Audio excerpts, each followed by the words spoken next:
Good day, everybody. Welcome to our weekly webinar. Today, we are carrying on with the all-in-one indoor station, the Android tablet that Hikvision has. Yes, I'm dressed up nice and fancy. We are having, or we do have an event at the hotel. I can't remember which one it was, but anyway, I know I'm going to be there today. I've got a few demonstrations to do. And yeah, it's our Take It Out event for Hikvision. It's in Midrand. And yeah, so right after this, I'm rushing through traffic to get there. So wish me luck. And then, yeah, so let's just carry on quickly with our module. It's very small, just like last week. We're just going to go through a few features, and then we're going to mention again what the capabilities are. Tomorrow we have our AMPR introduction, so keep in mind on that. So we'll go a little bit more into detail with that tomorrow. But let's see quickly, where do we start? That's the tricky one, isn't it? It's always the tricky one. Let me just open up here. There we go. So we're going to first discuss how we can add an alarm system to the existing indoor station. So I'm just going to quickly try and share that with you guys. Let me just put that onto a different tab. There we go. Okay, and share. Screen two. Boom. There we go. All right. So to add an alarm system, very simple. So obviously, if you are familiar with how to do a setup of an alarm system on the AX Pro that we have at Hikvision. If you're not familiar, there are videos on YouTube at our Hikvision South Africa YouTube channel, and you'll find that we've got a little bit of guidance there. So very straightforward. There's a little button there on the right-hand side of the screen on your Android device, whether it's the 7-inch or 10-inch. You click on it, basically, it's very straightforward. You can download these documents as well. It will open up and give you a little picture like that. And then you can basically click on and connect up your HIK-Connect app. So very straightforward. You put your HIK-Connect details into it as your mobile phone, and then it will showcase any of your devices that's on your HIK-Connect app. I don't know how we can make it more easier, more simpler, but it's very straightforward regarding that. I do have a video that I played last week. We'll play a little bit of it again just to go through one or two settings, but we do have additional modules. Let me open up. The next one is when we are installing the apps. So very important. The 7-inch app has 2 slots where we can install in. So the best way and the most easiest way is if you use IVMS. That will give you that capability of obviously going to your device manager. Once you go to your device manager, let's see if I can zoom this in a bit. Might be a bit bigger. There we go. You should be able to pick up on that one. Right, so on device manager, you would be able to log in like you would do for any camera that you would add to the system. At the bottom, it will show you authentication. If you need to authenticate it, once you've added it, you'll see there's a little button, like a little gear on the right-hand side. Once you click on that, it will allow you to be able to go into the device, and then you can add whatever you need to add or change any of the settings. We'll go into that as well. But if you need to upload any devices or any apps towards it, obviously you need to download the apps and keep them on your memory stick or your computer. Once you've done that, you can go to Video Intercom, and at Video Intercom, application for software. So once you're in it, you can upload because you would be able to see your device. So very straightforward. Just to go through it again, it's a normal, this is the 10-inch model with Wi-Fi. Yeah, our version 2. So once you've added your device onto IVMS, it will show you that there's a connection, obviously. Once you are done with that, that's when you go to Video Intercom and you select on the software side. Once you've done that, it will give you a little button there to upload it. Very straightforward. The system is on the 7-inch model is locked for 2 apps only. So there are 3 apps on it. So obviously the HIK Connect app is the first one. The second 2 is your capability. So each slot only handles 100 megabytes. And I've explained to someone said to me, yo, that's quite little. For majority of small apps for controlling your lights, your water, your solar panels, your alarm system, your cameras, any of those type of apps, Uber Eats, because I did that one, your 6060, all of those apps are normally about under 100 megabytes because they're not big. Anything above that is normally like games and stuff like that. And Angry Birds doesn't work because it's too big. So yeah. You can flash it to be able to have all 300. We have played around with that, and I broke mine. So we need to fix mine first before I can carry on. On the 10-inch model, we can have up to 4 gig if we do customize it. So that's a special need. So if you need more apps on it for specific reasons, especially for home automation, this is ideal. So once you have clicked on the add or upload the software, it will open up the screen here. You'll be able to select on your desktop the folder or your memory stick, wherever that is. Say okay, it will upload that to the device. Just wait for the blurriness to go away.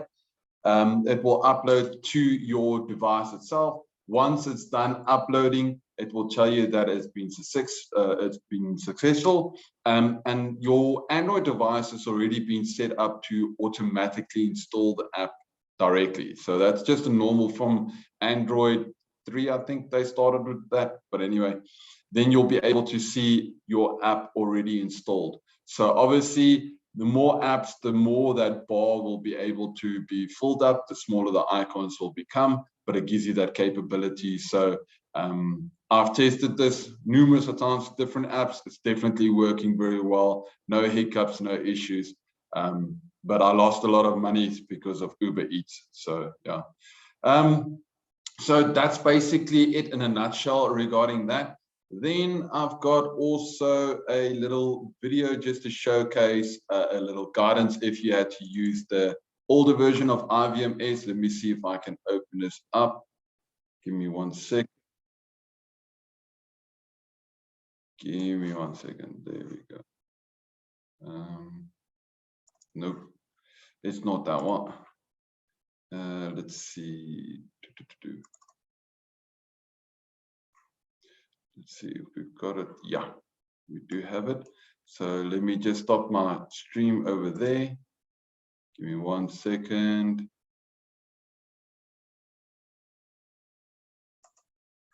Okay, stop. And let's see. We can share onto again.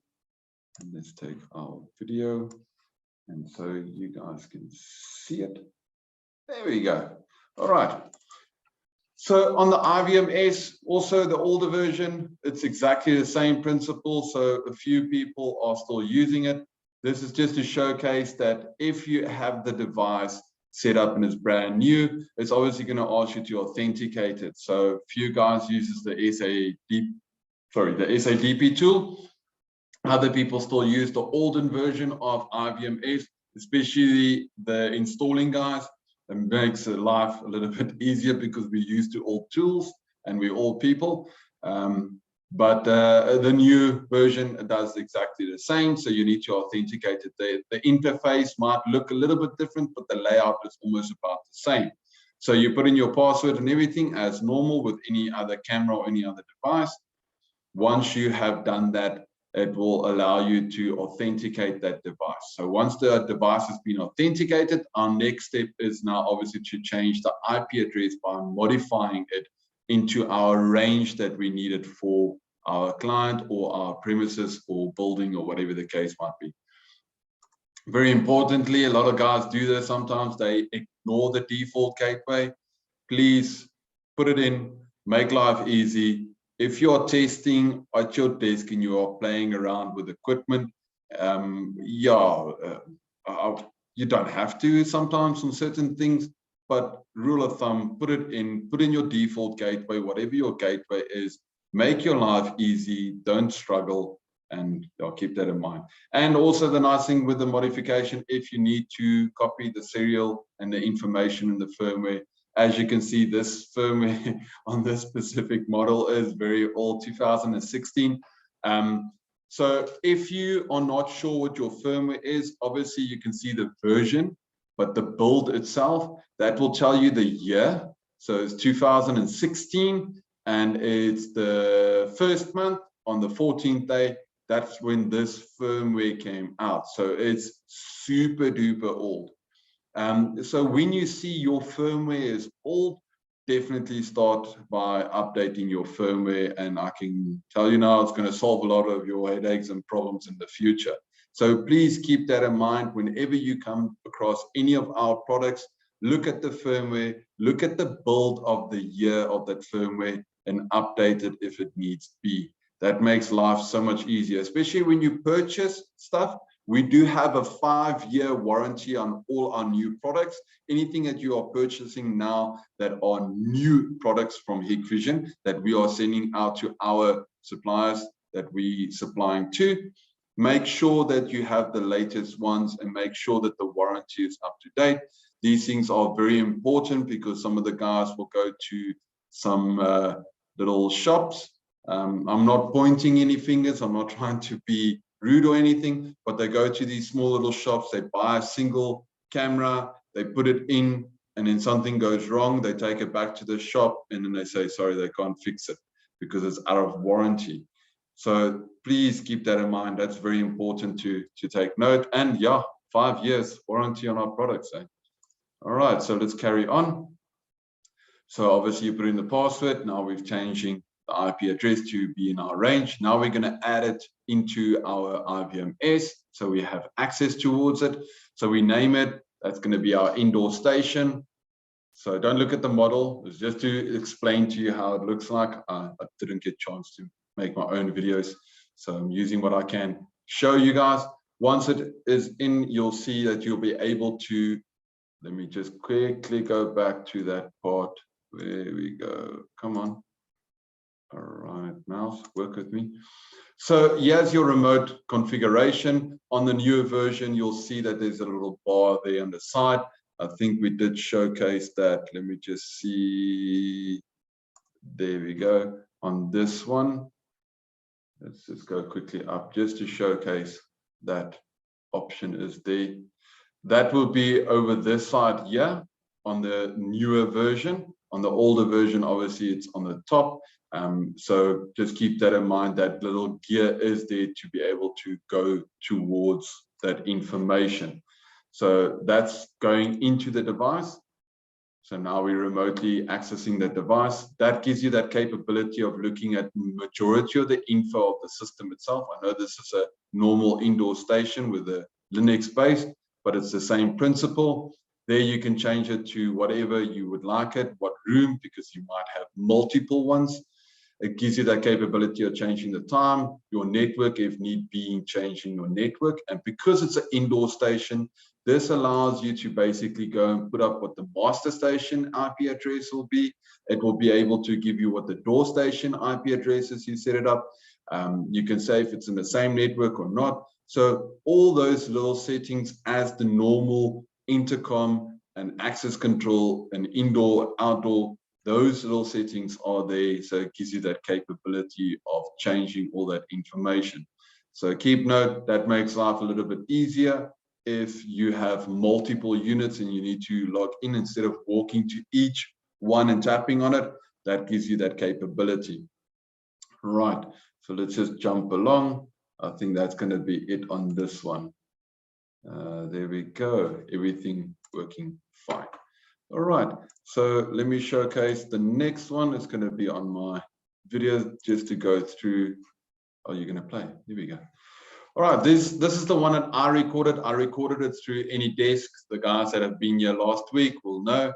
I installed AnyDesk as a third-party app onto the Android tablet, logged in from my computer to the AnyDesk, so I can have a proper picture of that setup itself. So it gives you that capability. So obviously Uber Eats, I was hungry. We have connected our Heat Pro Connect. through our HIK-Connect account. So that gives you that capability. All right, so we're just going to jump through the things. Obviously, videos, everything is there. That's just to push the button like I explained last week, but we're going to jump the gun a bit here. Video feed, that's me. Everything is working. Great stuff. Let's see how far we can jump this gun. The volumes are right. So now we're going to go through all the normal settings. So it gives you that do not disturb. And there's one or two other things I would like to showcase, but I just want to get to the configuration side of things. There we go. We should be able to go into it.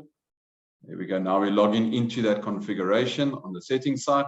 This gives you that capability of going through all the normal configuration of the device.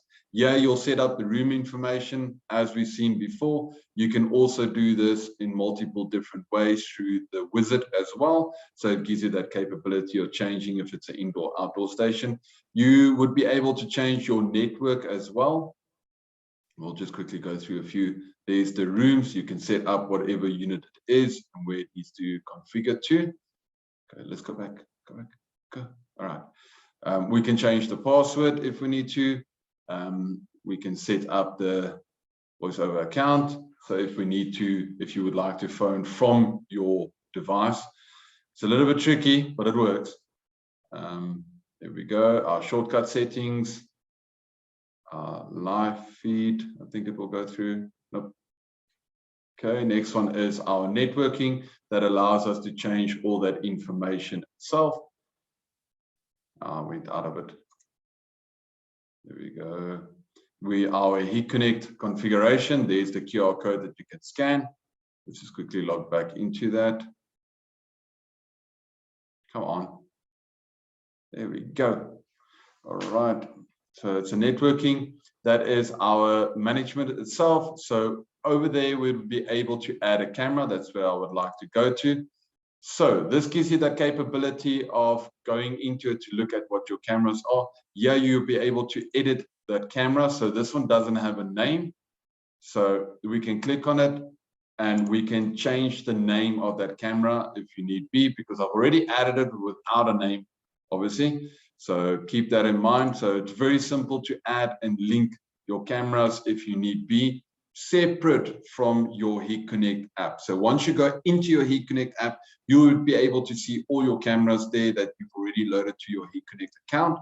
But this is separate cameras if you need be, like your intercom cameras and etc. If you wanted to add maybe just one for the back door, whatever the case is. Your port is very important there. And this is where you're going to change to default. That is where your third-party apps go.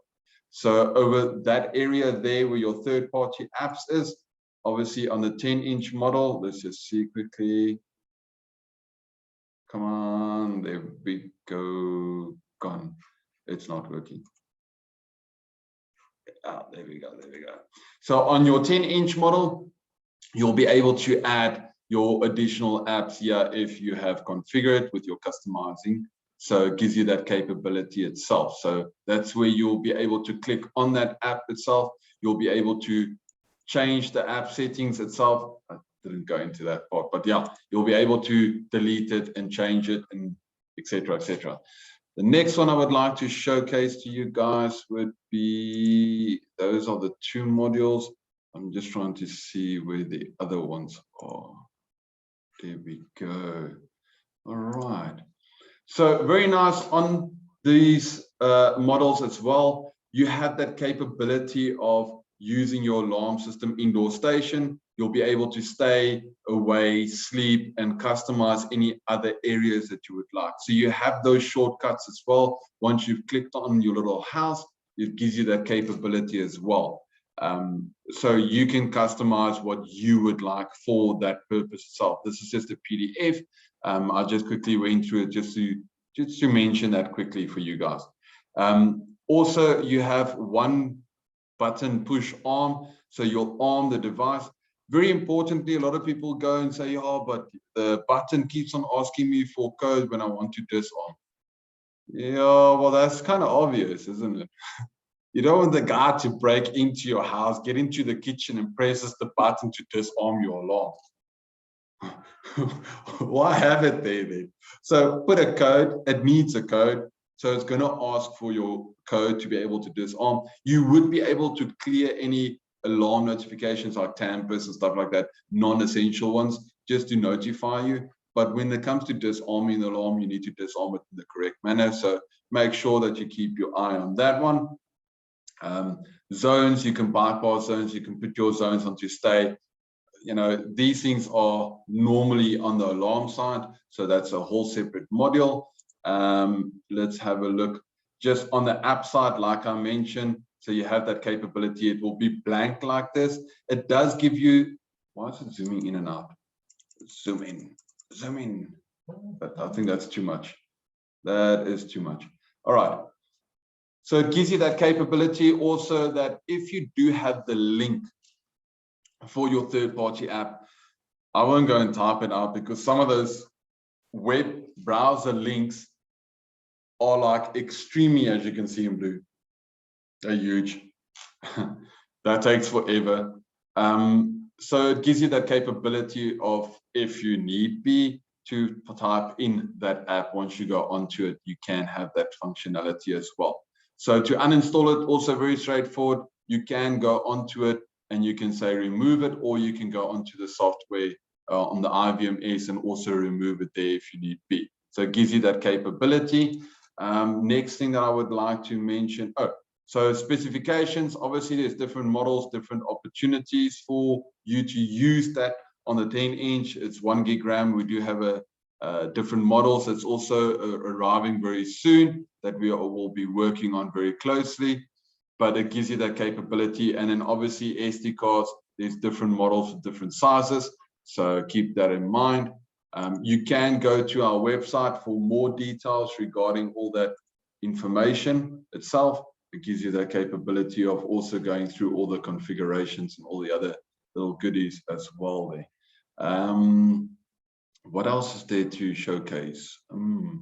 I think that's about it on it.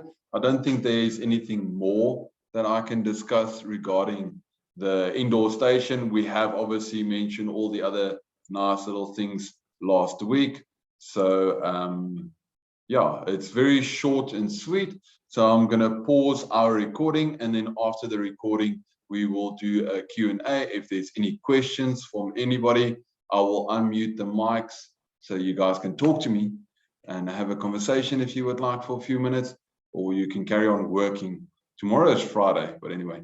All right, I'm stopping the recording now. Let me just stop that. There we go. Stop. And